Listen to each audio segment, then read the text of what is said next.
Bonjour à tous et bienvenue sur notre webinaire.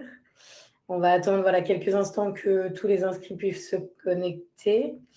Et puis, je vais en profiter donc pour voilà, vous dire que les caméras et les micros sont coupés. Donc, n'hésitez pas à interagir avec nous sur l'onglet chat que vous trouvez donc en bas à droite de votre écran. Voilà, enchantée. En tout cas, moi, je suis Alix, donc responsable événementiel et partenariat de la marque Talented. Et pour vous donner un peu de contexte, donc on s'inscrit dans le groupe freelance.com qui donc a lancé une nouvelle plateforme de formation. Donc une plateforme qui est conçue pour voilà, accompagner les talents de demain donc dans leur montée en compétences. Et elle a été pensée donc pour répondre aux enjeux d'évolution professionnelle, à savoir donc avec deux formats complémentaires, des cours en ligne à la carte, surtout autour donc des métiers du numérique et du développement personnel, et un annuaire de formation certifiante donc pour accompagner voilà, les parcours de transformation ou de spécialisation, donc par le biais d'organismes de formation. Et du coup, voilà, n'hésitez pas à interagir via le chat pour donc nous poser vos questions. Et puis même si voilà, vous avez des observations à partager au cours de la présentation, ce webinaire donc, qui s'appelle l'IA générative, l'arme secrète des indépendants efficaces, donc, va être présenté par Niels Roland, à qui je vais donner la parole. Ouais, merci. Salut Alix, bonjour à tous. Aujourd'hui, on va parler donc IA générative, son impact pour effectivement les indépendantes, indépendants que vous êtes certainement. Je ne connais pas le niveau de chacun, donc on va faire quelque chose d'assez généraliste aujourd'hui. Et vous n'hésitez pas à poser des questions en effet dans le chat, j'y répondrai avec plaisir. Et puis pour les personnes qui seront en replay, je suis toujours dispo pour répondre aux questions après. Je m'appelle Niels Roland, je suis un des cofondateurs de Patch. Je vais passer 2 minutes sur ce qu'on fait. Donc aujourd'hui, on a un écosystème, donc une communauté d'indépendants, mais aussi un écosystème parce qu'on a des partenariats avec des outils, certains dont je parlerai aujourd'hui, outils d'IA générative. Du coup, ce qu'on fait, c'est que on forme les indépendantes et indépendants dans des événements physiques qu'on appelle les playgrounds, qui se passent quasiment tous les jeudis en ce moment, beaucoup à Paris. On essaie aussi de les faire en live quand c'est possible, évidemment, dans le but de certifier des personnes sur les outils, qu'elles soient à l'aise avec, soit pour leurs besoins perso, soit pour ensuite aider à transformer les entreprises avec l'IA générative en implémentant ces outils dans des process métiers, tout simplement. Voilà en 2 mots ce que je fais et qui je suis. Et j'ai un background d'entrepreneur et de vendeur de logiciels, justement, auparavant. Alors, si vous voulez bien, on peut commencer avec une question rapide. C'est juste pour comprendre qui vous êtes, mais qui utilise aujourd'hui l'IA quotidiennement? Donc ça peut être dans le chat, si vous voulez. Et si vous voulez qu'on crée un sondage, on peut aussi, mais sinon dans le chat rapidement, nous dire qui utilise voilà, l'IA au quotidien aujourd'hui. Pour ceux qui veulent, vous mettez ça dans le chat. Contexte professionnel pour la compréhension des besoins techniques clients en IT. Ok, intéressant. Merci Stécie. S'il y en a d'autres qui veulent témoigner, n'hésitez pas. Et sinon, j'avance. Deuxième question. Qui pense que son activité va être transformée par l'arrivée de l'IA, l'adoption en tout cas majeure de l'IA?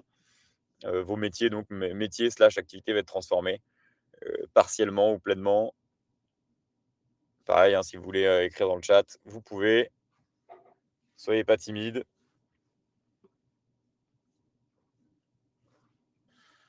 Stécie nous dit oui, je vois que ça a écrit dans le chat. N'hésitez pas à nous partager ça et en fonction, je passerai. Première partie pour ce webinaire. Ben voilà, merci pour vos partages dans le conseil financier. Je pense que ça changera énormément. Oui, en effet, il y a beaucoup de métiers, beaucoup de métiers du conseil en général, hein. On parle beaucoup d'agents IA. Cette année, en 2025, c'est arrivé assez fort dans les derniers mois de 2024. Et effectivement, on peut remplacer un peu toute partie de tâches répétitives qui nécessitaient d'être un agent auprès de clients ou de parties prenantes qui peut être donc automatisé, généré automatiquement, mais qui nécessite toujours un apport humain. Donc voilà, ça a quand même des limites, mais c'est toujours intéressant de mettre ça en perspective. Quelques bases dans une première partie de l'IA, donc plutôt appliquée aux modèles indépendants. C'est ça dont on parle aujourd'hui. Ça s'applique aussi évidemment et avant tout aussi aux salariés, hein, mais voilà, on parle aujourd'hui freelancing, indépendance. Il y a quelque chose qui est assez intéressant, peut-être une phrase que vous avez déjà vue, qui est associée à Sam Altman. Alors on a un de nos partenaires chez Patch qui s'appelle Dust, que vous connaissez peut-être. Et l'autre jour, je faisais un événement, donc Playground chez eux, avec notre communauté, et on m'a dit que c'était potentiellement Stanislas Pollu qui travaillait avec Sam Altman, qui avait finalement dit cette phrase. Donc peu importe qu'elle soit de Stanislas Pollu ou de Sam Altman, ce que veut dire cette phrase, c'est que le potentiel qui est donné à chaque individu que l'on est par l'IA générative, c'est énorme. Donc ils attendent, ils ont un pari pour dire quand est-ce qu'il y aura une boîte d'une seule personne qui vaudra 1 milliard de dollars. Je ne sais pas si ça arrivera à l'un d'entre vous, d'entre nous, mais d'ailleurs, peu importe, on s'en fout. La question, c'est que derrière, le potentiel qui nous est donné grâce aux outils d'IA générative est tel qu'on peut créer aujourd'hui des entreprises qui ont une valeur énorme. Et avant, on devait recruter énormément de gens. Des entreprises qui reposent sur de l'humain, on connaît tous ces modèles-là. Et c'est une grosse limite quand on n'a pas beaucoup de capital ou qu'on est seul, hein, tout simplement indépendant. Donc ça a un impact très fort. Il y a plusieurs bouquins, et je pourrais donner ça, et je donne ça sur mon LinkedIn notamment, qui parlent de ce qu'est le futur de l'individu dans le marché du travail grâce à l'IA notamment. Donc ça, c'est quelque chose qui est important. Et tout ça pour faire la transition vers, dans les 10 dernières années, l'évolution du freelancing, du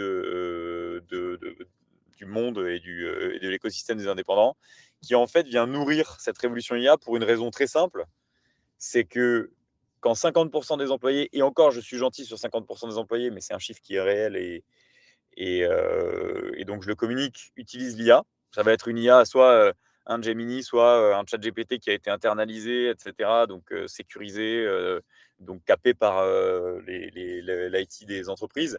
Il y a 73% des indépendants qui utilisent l'IA. Pourquoi? Parce qu'il n'y a pas évidemment de règles pour nous en tant qu'individus. On n'a pas, voilà, on n'a pas de barrière à l'utilisation. Donc, ça fait que vous êtes soit déjà des pionniers, soit vous pouvez le devenir très vite. C'est-à-dire que vous pouvez tester des outils qui ne sont pas encore sur le marché, qui sont très en avance. Vous pouvez tester ces outils versus un employé peut le faire chez lui pour son domaine perso, mais va avoir moins de temps que vous pour le faire. Donc c'est quelque chose qui est très important et ça vient nourrir finalement cette révolution, cette adoption à venir des outils IA. Et les deux autres choses qui sont importantes, c'est qu'il y a une volonté des freelances de se former sur l'IA, de progresser, de devenir meilleur. Et d'un point de vue besoin, 60% des CIO des entreprises qui ont aujourd'hui, et je pense que le chiffre augmente encore, hein, qui ont des besoins en ressources en IA générative, pas simplement en développement de LLM avec des gens très, très haut niveau qui sont recrutés avec 100 millions de dollars par Mark Zuckerberg, de l'implémentation de process métiers avec des outils d'IA générative. Et ça, ce chiffre est en pleine augmentation. Donc, d'un point de vue, je dirais, organisation personnelle, productivité et tout, les freelances sont en avance et ont la possibilité de l'être. Et d'un point de vue business, donc mission, j'ai énormément d'histoires qui me viennent sur les plateformes, par exemple, freelance, hein, qui donnent des missions. Le fait de mettre en tag certains outils dont on parlera aujourd'hui, par exemple Lovable, vous avez genre 30 personnes en France qui le mettent. Du coup, vous avez plus de chances, même beaucoup de chances de trouver les missions plus rapidement versus être développeur d'un langage qui est très large, où là, il y a beaucoup de monde sur le marché. Donc ça, c'est très important à savoir. Est-ce que l'IA va nous remplacer? Voilà. Est-ce que ce qui est l'IA, ce que ça n'est pas? Donc ça, c'est plutôt des bases, hein, mais encore une fois, je ne vous connais pas, donc je vais pas faire quelque chose de trop spécifique. Ce que l'IA est, donc c'est un assistant, c'est quelque chose qui va amplifier vos compétences, ça va venir accélérer votre production, votre productivité, augmenter votre productivité, et en partie aider votre créativité aussi. Ça n'empêche pas qu'une grande partie de la créativité vienne de vous, mais en fait, quand ça vous libère un champ de réflexion ou de la charge mentale, du coup, ça laisse de la place à votre créativité aussi, c'est aussi important. Ce que ça n'est pas, ça ne vous remplace pas. Aujourd'hui, il n'y a pas d'intelligence émotionnelle réelle d'un humain. liées à l'IA. Il y a des hallucinations possibles et il y a souvent un manque donc d'esprit critique, ce qui nous caractérise en tant qu'humains. Évidemment, ça évolue, évidemment, les modèles deviennent de mieux en mieux, mais on n'y est pas encore. Donc, il faut avoir ça en tête pour avoir votre stratégie autant personnelle que business vis-à-vis de l'IA, que ce soit pour vous à titre individuel ou pour vos clients. Quelques bases avant de démarrer, toutes simples. Mais parfois, comme je vais vite dans les outils, des choses comme ça, je ne passe pas par cette case-là et c'est quelque chose qui est important. Les LLM, si je dis LLM comme ça, il y a peut-être des gens dans l'audience qui nous diront: «Mais qu'est-ce que c'est un LLM, Large Language Model?» J'en ai mis 3 ici, 2 gros, un français cocorico, mais qui est un peu moins gros, Mistral, Gemini, OpenAI. Donc, alors les modèles précisément chez OpenAI, ça va s'appeler O3, O4, Mini, etc. pour ceux qui connaissent. Donc, ce sont des modèles d'intelligence artificielle générative, typiquement celui qui est derrière ChatGPT. Et ChatGPT n'est pas un modèle d'IA générative, c'est une interface chat qui permet d'utiliser ces modèles qui existaient bien avant novembre 2022. Hein, les modèles d'OpenAI étaient développés depuis plusieurs années et c'est l'arrivée d'une interface qu'on appelle un wrapper d'IA en anglais ou un outil IA qui a permis en fait cette adoption majeure et cette réalisation que l'IA générative allait transformer la société. Mais c'est hyper important de dissocier pour vous à la base ce qu'est un LLM de ce qu'est un wrapper d'IA générative ou un outil d'IA. Les outils d'IA sont des interfaces qui sont développées par souvent des startups aujourd'hui afin de permettre l'utilisation par n'importe qui finalement des large language models. Donc dans ces outils, alors de la même manière, vous les connaissez peut-être pas, vous connaissez théoriquement tous ChatGPT, vous avez peut-être utilisé chez Mistral le chat, vous avez peut-être utilisé Gemini de Google qui a évidemment un chatbot aussi. Mais ça reste des chatbots en fait qui vont permettre de faire du soit speech to text, donc je parle, ça transforme en texte, puis je vais parler avec mon LLM et en sortie j'ai du texte à nouveau. Donc c'est très textuel, ça reste des chatbots. Et puis il y a d'autres types d'interfaces dont on parlera plus tard qui vont sortir ou accepter en entrée ou en sortie d'autres typologies de formats. Donc typiquement, là, il y a Dust, Manus, Lovable. Donc c'est plutôt ce qu'on appelle soit des agents. Pour Manus et Lovable, ça va être des agents qui sont déjà packagés avec lesquels vous pouvez interagir. Lovable, c'est un agent développeur. Il y en a plein qui existent.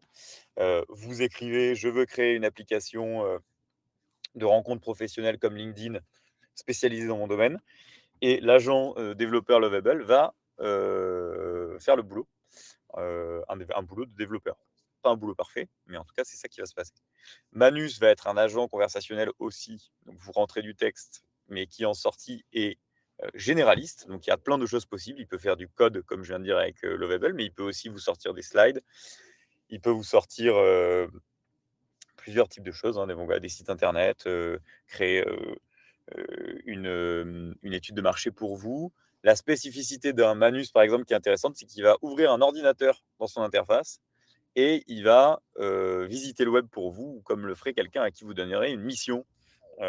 Donc là, on est vraiment dans l'agentique. Et le troisième exemple, Dust, là, c'est plutôt pour créer vos propres agents, donc une tâche répétitive que vous auriez. Vous allez pouvoir le paramétrer. Et ce qui est intéressant chez Dust, c'est que là, vous voyez vraiment le côté LLM versus outil. La partie outil donc, de Dust, c'est créer un agent qui va réaliser une tâche à ma place, par exemple, créer un post LinkedIn. Il y a plein d'autres choses possibles.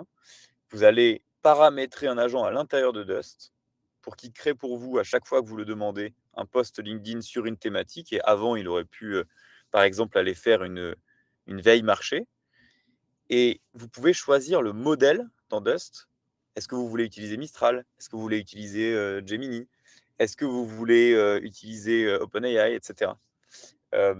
Donc ça, c'est cool parce que je vous montre un peu la différence justement entre les LLM et les outils au lieu de juste vous parler des outils directement après. Voilà. J'espère que c'était clair, cette partie-là, parce qu'elle est importante. Pour moi, c'est quasiment un des trucs clés à comprendre, autant pour vous, personnellement, que dans ce que vous pourrez en faire demain, d'un point de vue professionnel, en tant qu'indépendant.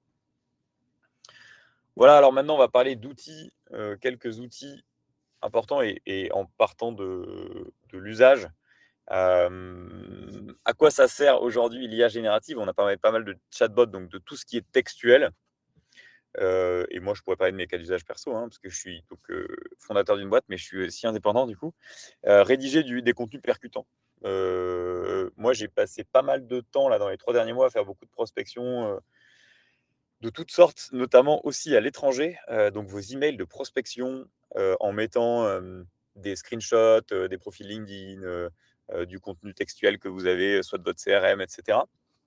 Vos emails de prospection en nourrissant bien un GPT, par exemple, pour ceux qui utilisent ChatGPT payant, vous avez le système de projet.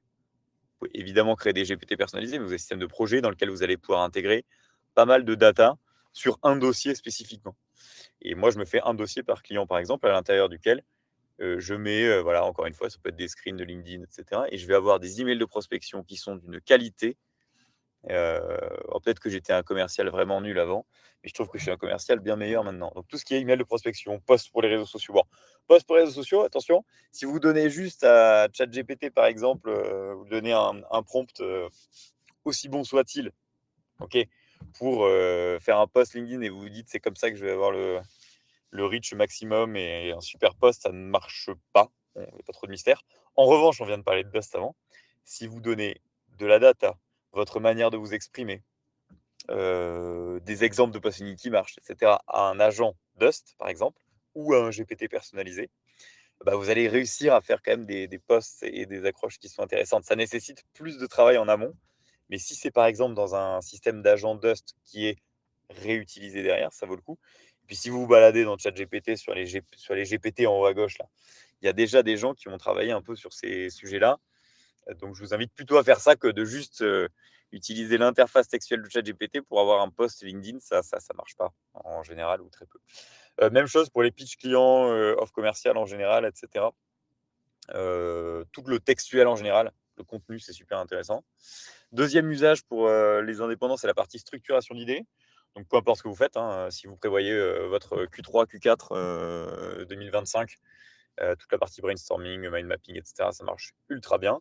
Et ça, on le verra plus sur les tools. Donc, pas forcément que les chatbots, encore une fois, hein, le chat, ChatGPT, Gemini, celui que vous utilisez, peu importe. Peut-être même certains utilisent Grok.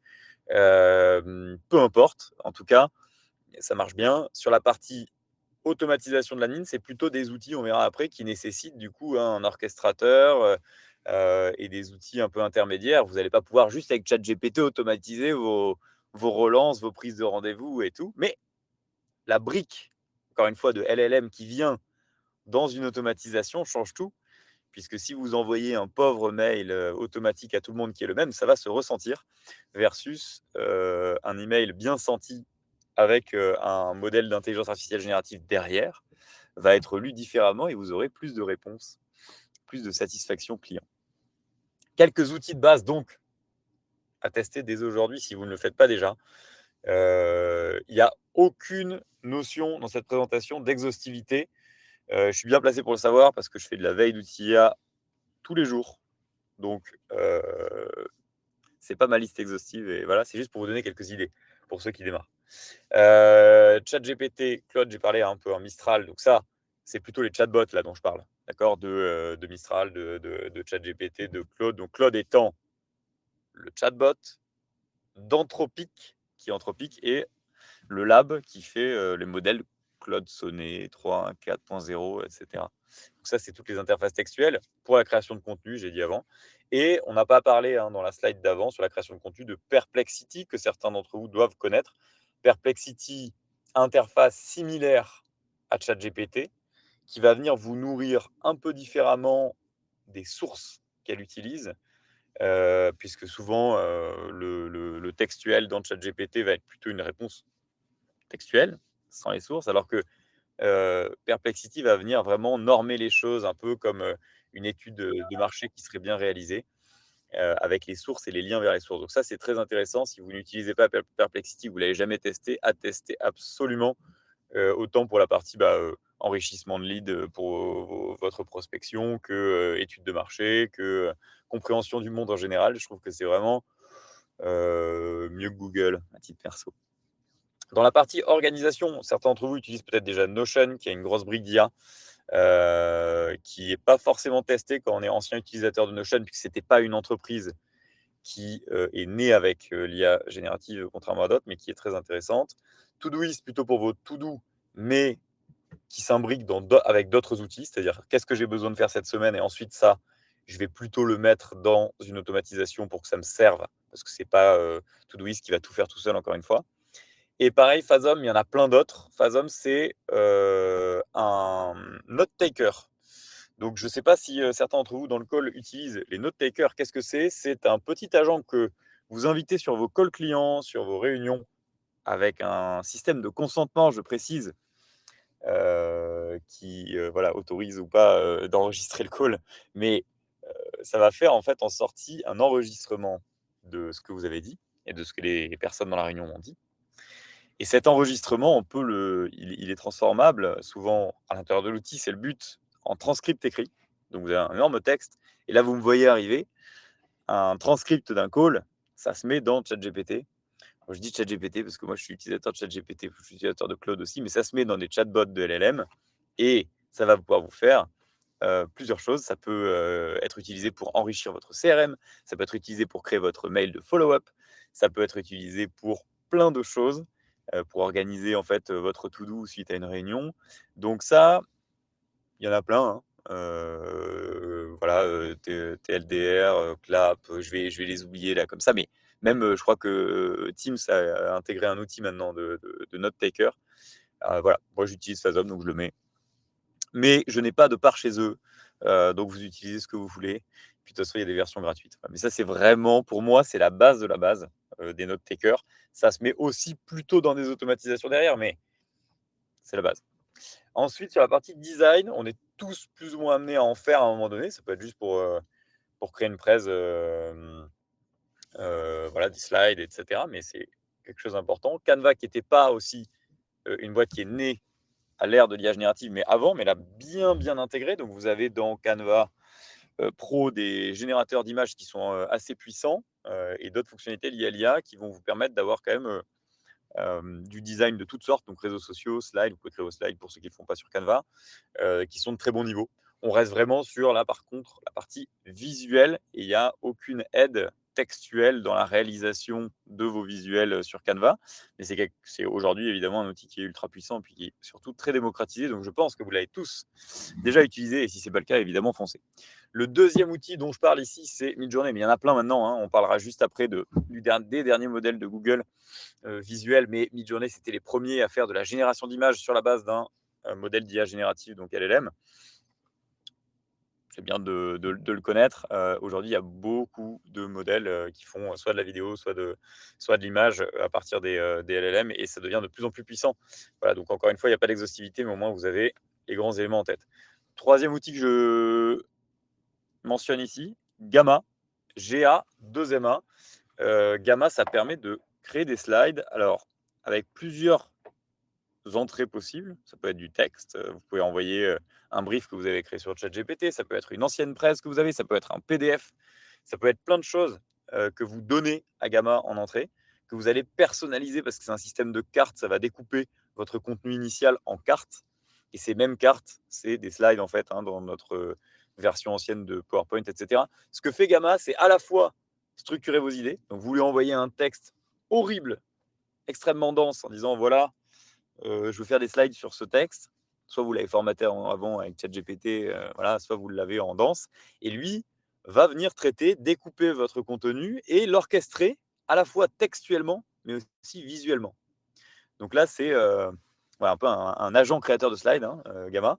On n'est plus sur la slide. Ils font aussi un peu de site internet, ils font aussi de la création de posts réseaux sociaux, mais je trouve que les cas d'usage sur les slides, et c'est celui qui est le plus utile, enfin à titre perso, toutes mes slides sont faites avec Gamma, et c'est le cas de celle que vous regardez aujourd'hui, évidemment. Trois outils, je dirais un peu plus pour le futur, si c'est pas ça que vous utilisez déjà. Encore une fois, je ne connais pas votre contexte. Un, pour la génération d'images, il y a plein de choses qui existent. plein de choses sur la génération d'images. Donc évidemment, le modèle d'OpenAI GPT-4o, c'était tout le fameux truc des starter packs, génération d'images sur starter pack. Il y a des générateurs d'avatar. On a fait un événement avec Agen il n'y a pas si longtemps, et VO3 est venu derrière remettre une couche, mais Agen, il va vous prendre une photo ou une vidéo de vous, et vous allez pouvoir, sur la base d'un texte ensuite, recréer des vidéos de vous. Imaginez, vous faites de la formation, vous n'avez pas envie de recréer des heures et des heures d'enregistrement de vidéos pour du webinaire, de la formation. Agen va vous fournir un avatar très puissant que vous pourrez réutiliser. Donc ça, c'est un super outil. Arcades en est un autre. VO3 de Google, pour celles et ceux qui ont pu l'utiliser, pu le tester, et on y reviendra après, va créer des images extrêmement réalistes. Deuxième élément très important, j'en ai un peu parlé avec Todoist, avec Phasm, avec finalement ces différents outils qu'on a, mais qui nécessitent d'être automatisés, parce que si vous avez juste votre transcript de call, vous allez devoir l'ajouter dans le chat GPT pour faire plein d'actions en fait, manuelles, donc c'est un peu dommage. Ce qui est cool, je trouve, avec l'IA générative, c'est de pouvoir l'intégrer dans une automatisation. Et donc, c'est le grand retour de plein de logiciels d'automatisation qui existaient avant. Je ne sais pas si certains d'entre vous utilisent déjà, ou historiquement, Zapier, Make, N8N, mais il y a finalement cette nécessité dans l'agentivité, l'agentique, en gros. Créer un agent IA, ça nécessite qu'il y ait des actions qui soient réalisées en autonomie. Il faut aussi de la mémoire, il faut aussi un LLM, mais il faut qu'il y ait une autonomie. Cette autonomie, elle va venir d'un orchestrateur. Donc, je vous invite à tester. Make, N8N, Zapier ont sorti des briques d'IA générative. Donc, vous pouvez intégrer sans coder et sans appeler les API directement, vous, en codant d'OpenAI ou de tout autre LLM que vous voudrez utiliser. Vous pouvez créer une automatisation dans laquelle l'IA va intervenir. Donc, par rapport aux outils que j'ai mentionnés depuis le début, j'ai ma to-do list sur Todoist, j'ai mon rendez-vous client sur Phasm, j'ai besoin d'envoyer des mails de follow-up, je vais créer un workflow avec tous ces outils et appeler tous ces outils, dans lequel, à un moment, je ferai intervenir un LLM pour traiter la donnée que j'ai récoltée sur le chemin. Donc ça, c'est quelque chose qui est très important. Alors, il faut apprendre à les tester, à les utiliser, etc. Et là-dedans, dans cette catégorie d'orchestrateurs, créateurs d'agents, il y a donc Dust, dont j'ai parlé tout à l'heure, qui va permettre à la fois de choisir votre LLM en cliquant juste sur un menu déroulant, mais aussi d'aller créer des agents spécifiques par rapport aux usages. Donc ça, c'est quelque chose d'important. Et enfin, les agents donc généralistes, ça, c'est assez important de le comprendre aussi. Les agents généralistes type Operators donc d'OpenAI, c'est une des applications d'OpenAI. Vous connaissez ChatGPT. Encore une fois, il y a aussi une partie qui va permettre de, par exemple, scraper le web en autonomie, qui s'appelle Operators.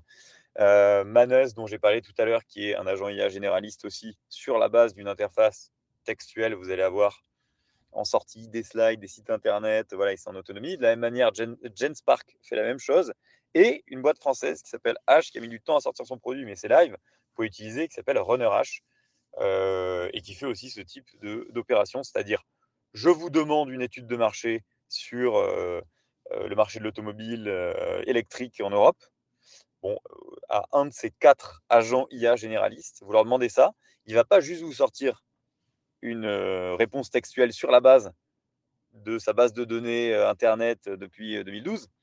Il va aller scraper le web en direct, devant vous en général, et vous pouvez voir ce qu'il fait, et vous sortir l'étude de marché, soit sur un site Internet dynamique, soit en PDF, soit sur des slides, etc. Donc on est dans une étape d'après le chatbot avec les agents IA, et c'est ça qu'il faut comprendre là-dessus, je crois. Petit focus sur VO3. Alors, je ne sais plus s'ils ont ouvert l'accès pour les Français maintenant. Sinon, pour les plus téméraires, voilà, un VPN aux États-Unis et ça fonctionne. C'est un générateur d'images, de vidéos qui est extrêmement puissant. Vous pouvez créer. Bon, là, c'est la foire au deepfake, mais en tout cas, vous pouvez créer des vidéos très réalistes, des photos très réalistes avec les nouveaux modèles de Google. Donc, ça, je vous invite à le tester parce que c'est toujours assez impressionnant si vous ne l'avez pas fait, le résultat qu'on peut sortir. Et après, il y a un mix, c'est-à-dire que si vous voulez faire un site internet, vous utilisez Lovable, puis un VO3 pour une vidéo que vous mettez en background. C'est assez ça devient impressionnant et rapide à créer, versus avant, il fallait une agence, créer des rushs, voilà, tourner, monter, et puis ensuite créer une application, faire un brief. Donc voilà, tout ça combiné commence à montrer que le potentiel de l'IA dont je parlais au départ qui vous est donné dans vos petites mains en tant qu'individu. Et ça, c'est quand même très important. Troisième partie, un peu moins sur les outils, mais un peu plus sur votre stratégie à vous. Comment vous positionner, comment gagner du temps, comment trouver des missions. Pour comprendre rapidement avec l'IA générative, ce qui se passe, c'est que vous allez pouvoir créer de la valeur autrement. Vous avez compris, vous pouvez créer du contenu texte hyper facilement. Vous pouvez créer des formations hyper facilement, parce que si vous pouvez avoir un avatar qui vous fait vos formations à votre place, ça change un petit peu la donne. Vous pouvez créer des produits. Ça peut être pas que des e-books et des templates et des guides, ça peut être un SaaS qui est sur votre business initial, parce que si vous savez bien utiliser Lovable et leurs intégrations avec Supabase, etc., pour faire des bacs, vous pouvez, au lieu de juste vendre votre temps, vendre un produit. Ça peut être un petit produit sur quelque chose que vous faites très bien, et vous n'êtes plus obligé de faire qu'une vente de votre temps, et vous n'avez pas besoin de vous associer à quelqu'un ou un développeur, etc., pour créer ce petit produit. Donc, la valeur qui vient de vous va être distribuée de manière différente avec l'usage de l'IA générative. Ça, c'est quelque chose d'important. Okay. Deuxième chose très importante, et ça, j'y crois à 200%, c'est la transparence. C'est-à-dire que si vous faites une mission, je ne sais pas ce que vous faites comme job, peu importe, que ce soit développeur, du consulting, etc., et que vous utilisez l'IA pour votre job, je vous conseille de le dire. Premièrement, parce que si vous le faites bien, il n'y a pas de raison, vous êtes franchement meilleur que les autres. Donc voilà. Et imaginons, ça se voit. Par exemple, moi je vois très bien les sites qui sont créés par Lovable, je les détecte à peu près en 1 seconde et demie. Si ça se voit et que vous ne l'avez pas dit, et que vous facturez votre client extrêmement cher, vous risquez d'avoir un petit problème de confiance a posteriori. Donc ça, faites attention. C'est pour ça qu'il vaut mieux le vendre comme une différenciation plutôt que comme un mensonge. Voilà mon point et mon conseil. Et en fait, ça se valorise parce qu'il y a un gain de temps, ça se valorise parce que c'est le futur pour les boîtes avec lesquelles vous bossez. Donc il y a plein de choses à valoriser. Je ne pense pas que ça soit la bonne stratégie de ne pas le dire. Voilà mon conseil. Si vous n'avez pas encore utilisé les outils dont j'ai parlé, je vous donne une petite to-do à faire, c'est cartographier les tâches sur lesquelles vous intervenez dans votre vie quotidienne professionnelle et vous n'avez pas de valeur ajoutée. On en a tous. Hein. Donc, même quand on est très bien organisé, etc., on a tous ces éléments-là. Et donc, je vous conseille de cartographier ces tâches où vous n'avez pas de valeur ajoutée. Deuxièmement, d'identifier votre zone de génie, c'est-à-dire là où on parle un peu d'architecte, où vous êtes extrêmement compétent. Et une fois que vous avez fait ça, toutes les tâches où vous n'avez pas de valeur ajoutée, les automatiser, les intégrer avec de l'IA. J'ai parlé tout à l'heure des orchestrateurs d'IA, enfin pas que d'IA, mais des orchestrateurs en général qui intègrent l'IA et donc les LLM, type Make, N8N, Zapier, ou carrément créer votre agence sur Dust. Steven, je vois, on aura les slides après. On peut avoir les slides. Voilà, on verra ça avec Alix à la fin, sans problème. Je peux les partager. Voilà. Et donc, autre conseil, une fois que vous avez fait ça, ou en général pour l'IA générative, mon conseil, absolument, comme il y a beaucoup d'outils, il y a des trucs qui sortent toutes les semaines, je vous conseille vivement de vous consacrer à un outil. Un outil qui est celui qui est le plus prégnant dans vos problématiques ou que vous identifiez comme celui qui vous apportera le plus de valeur à court terme. Ne commencez pas si vous n'avez jamais utilisé, je sais pas moi, Make, N8N, Dust, Manus, etc. à vous mettre sur 4 outils différents, vous allez faire tout à moitié et ça ne marchera pas. Vous direz, bon, c'était nul, je continue d'utiliser ChatGPT à moitié, et donc ça sera complètement contre-productif. Mettez-vous sur un outil, apprenez à bien l'utiliser, concentrez-vous sur un usage que vous avez identifié dans votre petite cartographie d'avant.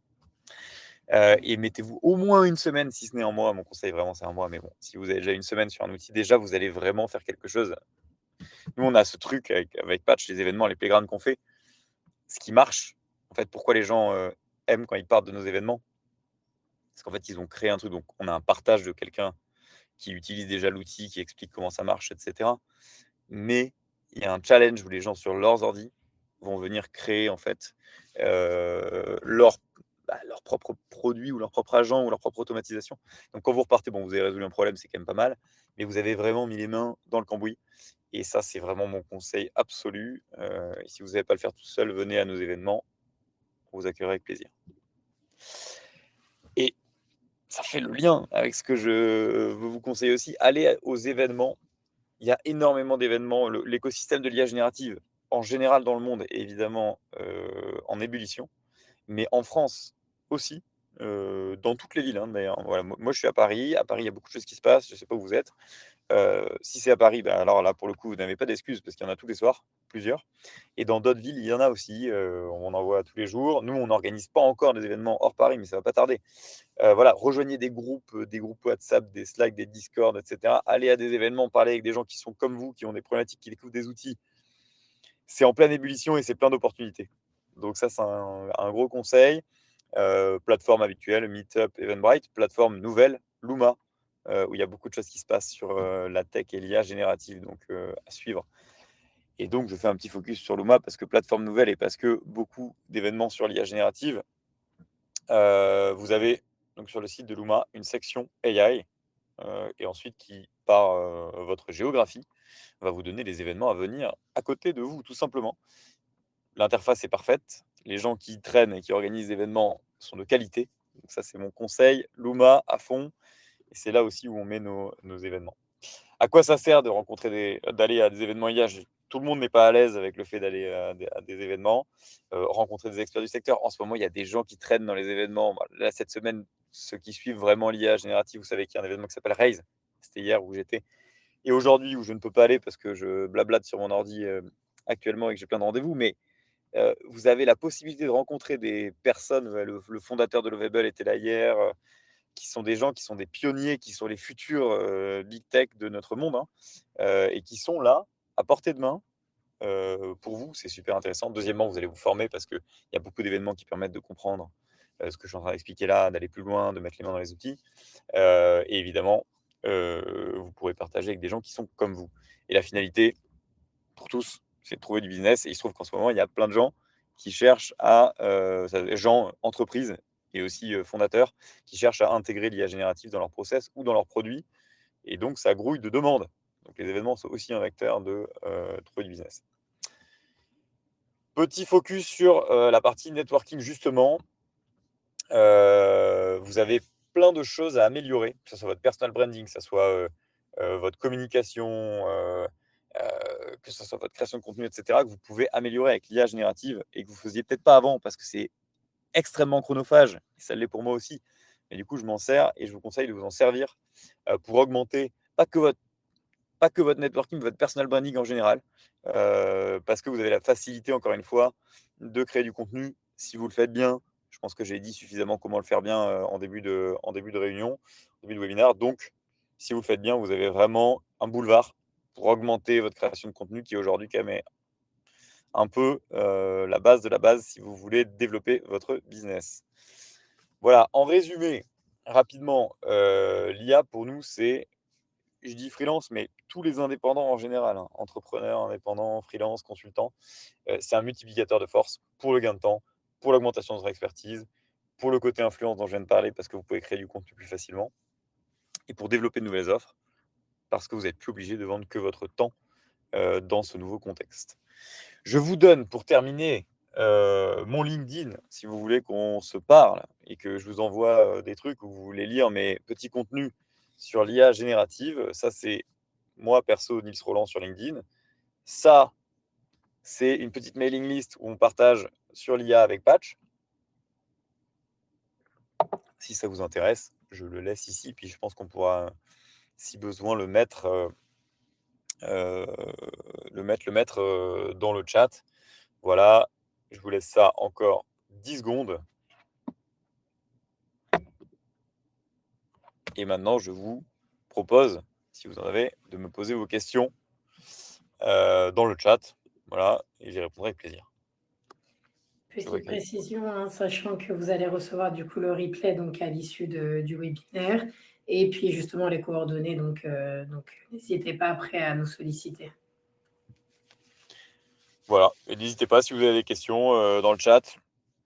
Je reste le temps qu'il faut s'il y en a un. Et s'il y en a pas, vous me contactez avec plaisir, voilà, sur les réseaux. Je vois qu'il y a des questions qui arrivent, donc je ne bouge pas.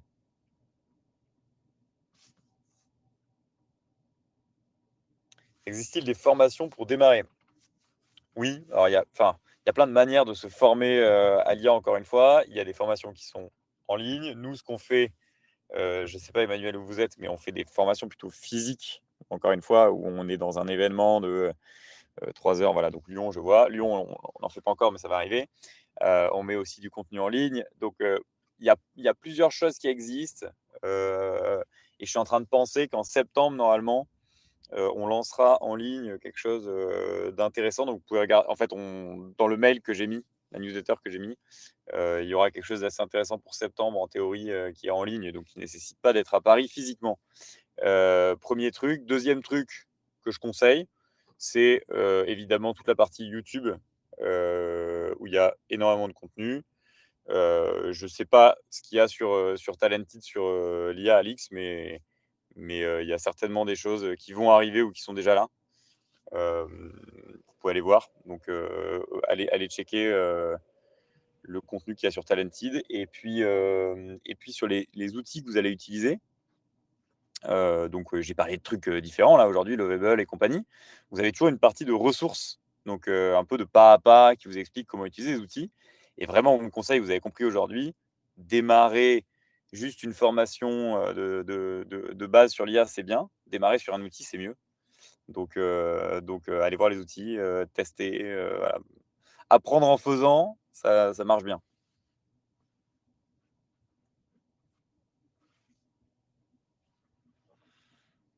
Voilà, n'hésitez pas s'il y a d'autres questions. Sinon, on va clôturer. On va clôturer ici. En tout cas, j'étais ravi de faire ça aujourd'hui, de vous transmettre ces quelques infos. C'est pas exhaustif, mais vous avez un bon début, un bon petit bagage pour vous approprier ça et avancer ensuite. Ben oui, merci beaucoup Nils, c'était très intéressant. Et effectivement, n'hésitez pas à faire un tour, oui, sur Talented. Nous, l'idée, voilà, c'est qu'il y a des cours donc en ligne à la carte sur voilà, différents sujets. Et puis, pour ceux qui veulent donc se former de manière un peu plus poussée, il y a aussi un annuaire donc, de formation certifiante. Mais tout à fait, effectivement, c'est un sujet qui est très, très actuel. Donc, il y a énormément de ressources qu'on peut trouver et qu'on peut justement exploiter pour l'intégrer dans notre routine quotidienne. Génial. Mais merci beaucoup, Alix, en tout cas, et à bientôt. Merci Nils, merci à tous d'avoir participé. Et puis on espère, voilà. Oui, je vous ai mis le lien, donc c'est talented.com en fait, et après il y a des onglets cours, formation. Vous pouvez aller jeter un œil dessus. Et puis voilà, donc vous allez recevoir le replay et les coordonnées par la suite de cette session. Merci beaucoup à tous. Merci. Bonne journée. Bonne journée. Au revoir.